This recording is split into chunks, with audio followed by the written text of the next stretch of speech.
Hello दोस्तों, कैसे हैं आप। कार्टून एक्सप्रेस में आपका स्वागत है। कहानी के एंड में लाइक और सब्सक्राइब करना ना भूलें।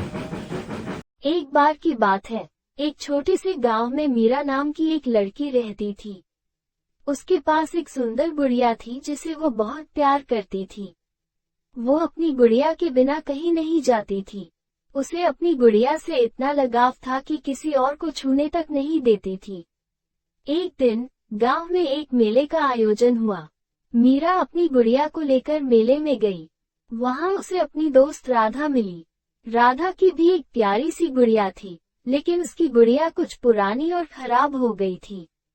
राधा ने मीरा से कहा, क्या मैं तुम्हारी गुड़िया देख सकती हूँ? मीरा ने मना कर दिया और कहा, यह मेरी है, मैं किसी को भी नहीं दूंगी। राधा उदास हो गई, लेकिन कुछ नहीं कहा।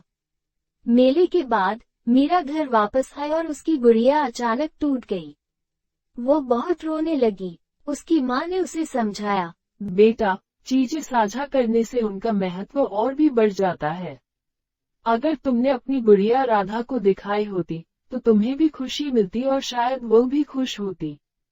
मीरा को अपनी गलती का एहसास हुआ। अगले दिन वो राधा के पास गई और उससे माफी मांगी। उसने राधा को अपनी नई गुड़िया भी दी और कहा, अब हम इसे साथ खेलेंगे। इस कहानी से हमने ये सीखा कि हमें हमेशा मिलजुल कर रहना चाहिए। इससे न केवल खुशी मिलती है, बल्कि दोस्ती भी मजबूत होती है। दोस्तों, अगर ये कहानी आपको अच्छी लगी तो लाइक, शेयर और सब्सक्राइब करना ना भूलें।